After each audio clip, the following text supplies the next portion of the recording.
Gay-themed documentaries are a staple at film festivals. Gay Chorus Deep South won the Audience Award at the Tribeca Film Festival, and an even stronger film, For They Know Not What They Do, also had its world premiere there. The doc opens by noting that the Supreme Court decision legalizing gay marriage led to an anti-gay backlash in many pockets of the country, but the gay marriage matter turns out to be only a secondary issue in this film, which focuses on 4 families struggling with LGBTQ acceptance. The individual stories are revealing and often searing. Although some of this material has been highlighted in other films, there are enough sharp and novel details to make this one very much worth watching.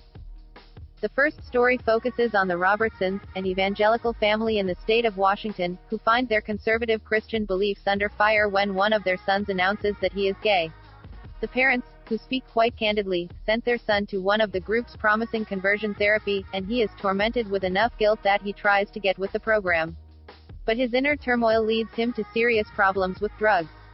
Actually, 3 of the 4 stories depicted here have tragic dimensions, and some might have wanted to see more purely positive and uplifting stories of gay triumph in a divided country. But I would argue that good drama requires obstacles and conflicts, and the painful elements in these stories are what make them as compelling and deeply moving as they are. Perhaps director Daniel Karslake, who wrote the film with editor Nancy Kennedy, was not certain exactly how these stories would end when he began the project, but he obviously sensed that there was high drama in the families that he chose to follow, and his instincts led to some startling revelations. 2 of the families selected had transgender children, and one of the compelling points the doc makes is that as gays have become more accepted, the fear and prejudice surrounding the much smaller minority of trans Americans encourages more brutal stigmatization of this minority within a minority.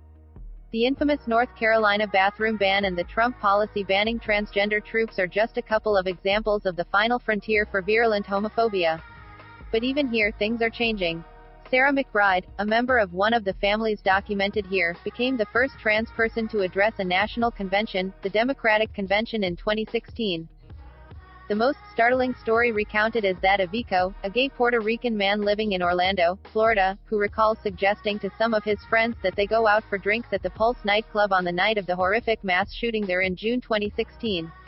He hid in a bathroom and survived, but he lost close friends, and he blames himself for bringing them to the club on that night.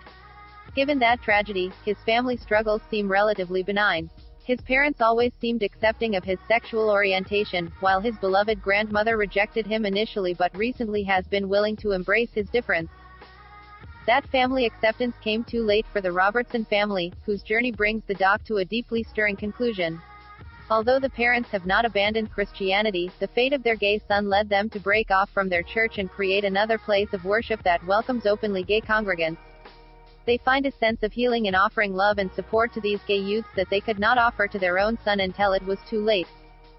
A number of other witnesses appear in the pic, including prominent gay Bishop Gene Robinson and a couple of former anti-gay proselytizers who now repudiate the homophobia that once animated them. In fact, one of them was a leader of the gay conversion therapy programs that he now acknowledges was built on completely false premises. Yet an end title informs us that gay conversion therapy is still legal in 41 states. This doc is always thoughtful and tightly edited, and it has an emotional impact that not many docs can equal. The title, of course, refers to Christ's dying words on the cross, though in this case, these words are directed toward the shrinking but still vehement troops of homophobes who are not going to surrender without a fierce fight.